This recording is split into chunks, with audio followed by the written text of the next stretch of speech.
In 2024, my main goal was to shoot a buck on a farm I've yet to shoot a buck on.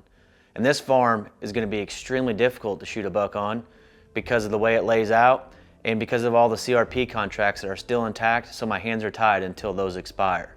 On one side of the farm, we've got a big CRP patch, probably 20-30 acres, and then on the other side of the farm, it's all ag tillable land. And then in the middle, there's a strip that is timber, probably 20 acres of timber, which makes it very hard to penetrate, especially with having the little food that I can have, which is clover and chicory, in the very back of this farm. It makes it nearly impossible to get in and out without getting busted. In 2023, at the end of season, there was 2 bucks that survived. They're both 4-year-old bucks, and I knew that they would probably be really good bucks in 2024 as a 5-year-old buck. So that's when the work really started. I started hanging tree stands, trying to improve the access and exit the best I could to my ability and get ready for 2024 season. Again, the only real food that I can provide on this property is a little 1-acre clover plot. And like I said, it's in the very back and it's really, really difficult to access and exit. It's a great hunt, but typically it's really hard getting out of there. And the mature bucks just don't frequent it very often during daylight, I think for that exact reason. My plan every year seems to really work for me. It's a 3-step plan. It's plan A, plan B, plan C. Plan A is early season, trying to hone in on those food sources, maybe getting a glimpse of that target buck in daylight.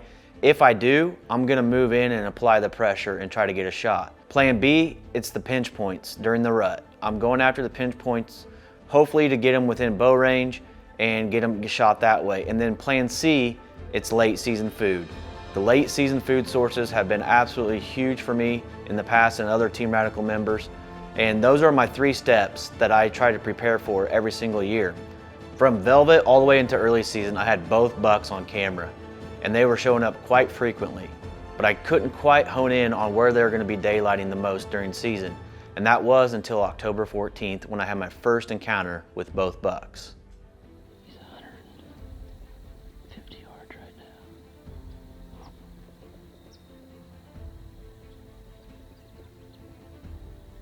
Oh crap, he's huge. Wow.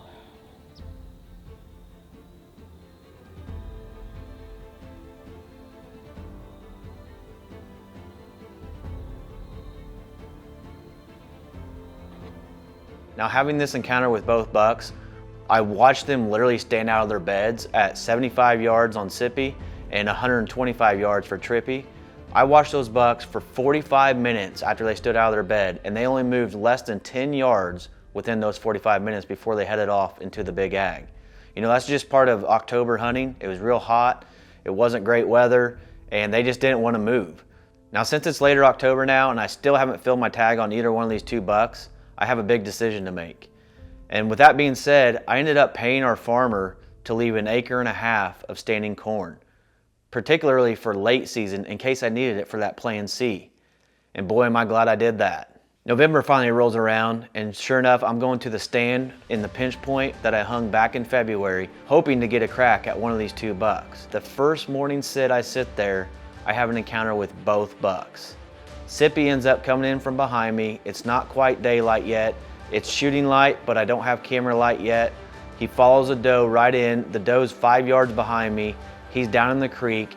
He stays there long enough. The wind swirled and went down there, and he caught my wind and blew out of there. Now I'm frustrated, and sure enough, just 15-20 minutes later, I look up and I can see Trippy. He's behind the doe, but they are freaked out. And come to realize they freaked out because of my access. They smelled where I walked in or saw something they didn't like, might have seen my e-bike, I'm not sure, but I was extremely frustrated that morning. I knew I had to change it up and do something different. November 5th was here, and it's the day before elections, and I knew there was a huge front moving in that was gonna bring a lot of rain. So I decided to grab a Novik stand, and I went and hung a brand new set on the whole opposite side of the timber, across a little bit of a CRP patch. All right, happy election day. It's November 5th. And it is getting ready to pour down rain here in the next hour. And I have found a tree in here that I want to get a stand hung into. It's right on the edge of this bluff that drops off down into this big bottom field. And here up on top is a nice narrow woodlot that these bucks, I think, are going to be traveling right here right along this, getting the downwind side of that bedding and being able to look over this bluff. I've been wanting to get this tree stand hung, but I've been waiting for a rain to come. It's the middle of the day right now, so I'm gonna get in there and I'm gonna get this hung really fast. I've got the 𝐬𝐫𝐞 sticks and I've got a 𝐬𝐫𝐞 stand. I'm gonna get it up there quickly, safely, before this rain hits, get the safety line all tied off, everything done, and hopefully it'll pour down rain, wash all my scent away, and we'll be back in here literally in the next couple days, if not even tomorrow, depending on what the wind's gonna do tomorrow. Talk about timing, boys and girls. Yeah. Just got that hung, starting to sprinkle now. Oh man, fast. But I got several shooting lanes open, and you can't tell here, but that's wide open shot there to the field there, and to the field all right there. I can shoot this whole hilltop here. So the idea is to have a north wind, these bucks traveling right on the edge of this ridge. Those 𝐬𝐫𝐞 sticks are amazing. So much, they're so nice and easy to put up. Got the stand hung and everything. I did all of this in about 35, 45 minutes, somewhere in there. I think 45 minutes. I was done with the stand and everything. Trimmed out all the lanes. I've been here for just a little over an hour. So it's getting ready to pour down rain. I'm getting out here now. Off to a good start. Already got 2 bucks fighting. A real nice bigger buck. Came running to the sound of it. Just saw him. He's a nice buck. I can't tell exactly what he is yet. They're fighting still right now. Unfortunately, I can't video them. They're in there too far, too thick. But still not light enough to get video. They're fighting hard though. Yep, one is my big shooter.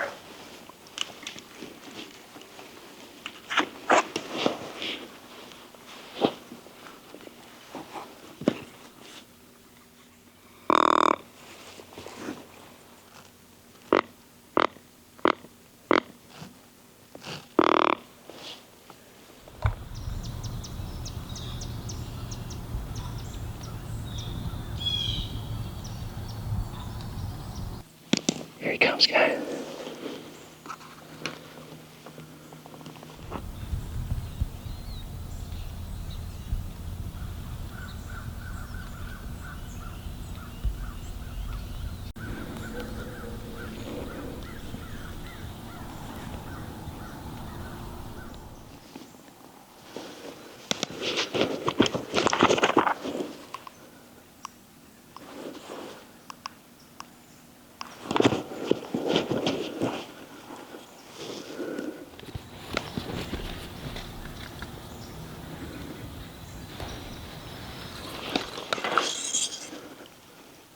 Right.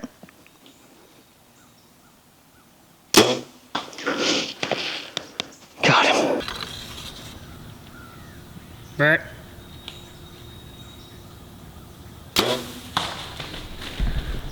Got him. He's down. He's down. He's down. He is down, boys. What an incredible morning. Oh, yeah. Beautiful buck.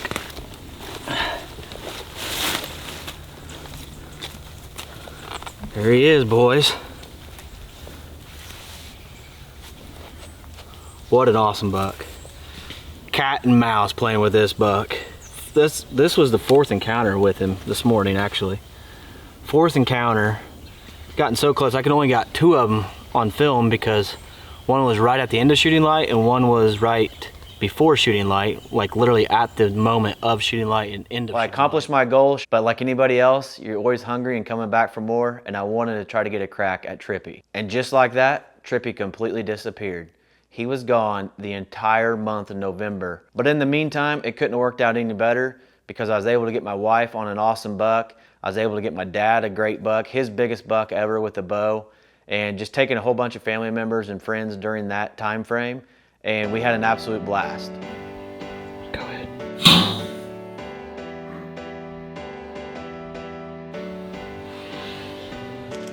He's a Check that dude out. Oh man, he's beautiful.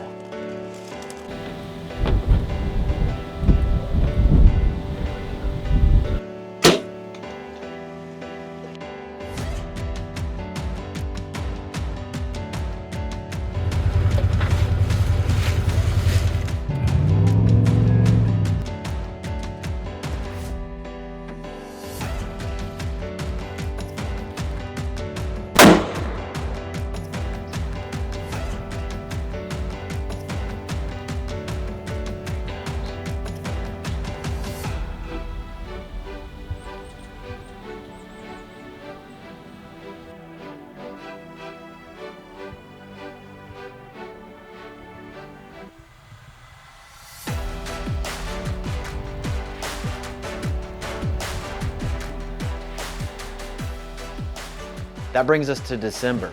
The deer are now over the rut for the most part, and they're looking for food, and sure enough, Trippy shows up.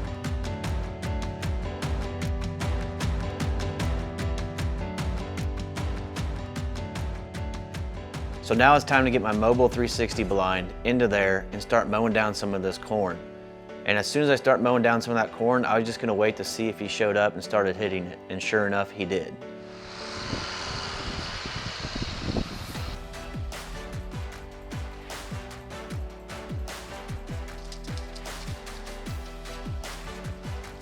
We had a bunch of snow on the ground, we had extra cold weather, and you would think this would just be an easy job done. But let me tell you, it was far from that. I had quite a few hunts leading up to the final hunt where I had birds, every type of bird that I can even imagine was in this corn plot. I'm talking blackbird, sparrows, quail, pheasants, turkeys, sandhill cranes. Just a little bit of everything was in this corn, and what they were doing is every so often they would fly out of there, and when they would fly out of there, they would bust all the deer out of the field. Well, Trippy never had an opportunity to make it into the field before the deer blew out. So the deer came in much earlier than he did, and they would blow out every time these birds made commotion, and it was just so frustrating. You know, everybody thinks it's easy that just to hunt over a corn plot. Let me tell you, it is not. It was very stressful. All right, it is January 11th, and we're getting ready to head out to go hunt the buck Trippy once again. Put in quite a few sits for him. I'm here in my closet getting ready to get my Osceola gear on. It's pretty darn cold out, but it definitely has warmed up today versus what it has been over the last several days. I think it's like 30 degrees today, but the sun is out. It's beautiful, got a nice little breeze, and I'm hopeful that tonight we can finally make an end on this chase because we have 8 days of season total left here in the Illinois season. So, all right, first deer's coming out. It's a small buck. I don't know if this is a good thing or a bad thing, but it's 5 till 4 and I've not seen another deer yet. But I'm a pretty positive guy, so I would like to think the positive side of this is that they all come in about the same time, you know, that last half hour or 45 minutes of shooting light. So that way they are not near as fidgety and they don't blow out the whole field like they have the last several times of birds taking off or something running them off or sandhill cranes flying overhead and blowing out the whole field. So I'm still optimistic. We'll see.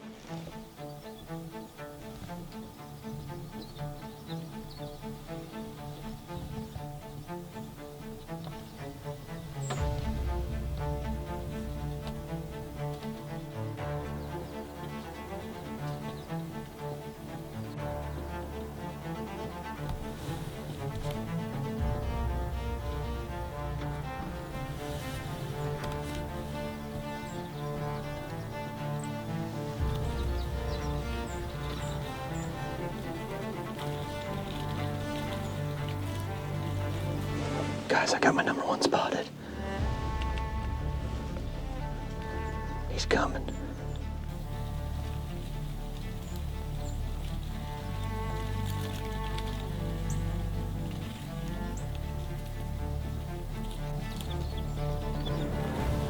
He's coming.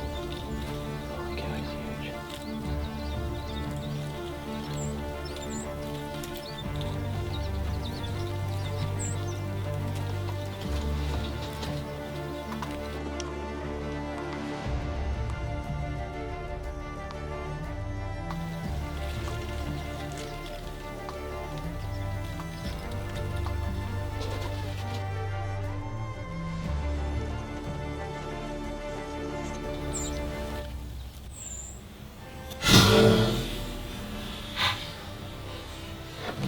shot him.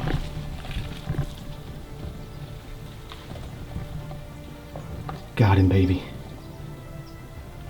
Come on.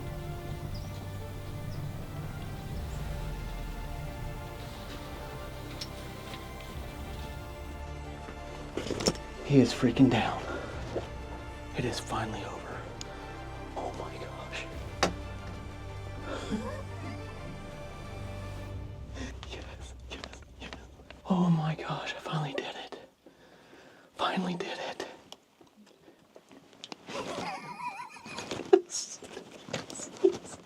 Alright, so this is what my setup looked like. Beautiful sunset out there. Check that out. Beautiful sunset out there. This is my setup though. Drove the e-bike, came in right from there, and I shot him right up there at 40 yards. Bucked out with the form number 13, baby. Let's go find our arrow and find the blood. Yeah, buddy.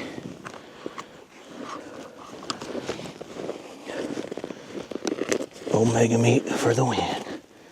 Put it back in my quiver here. Complete pass through once again, and we can follow that blood trail, boys and girls.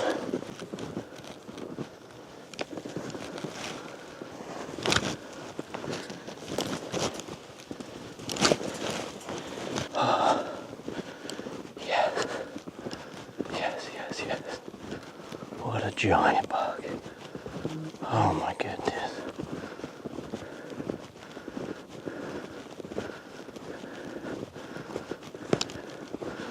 Holy cow.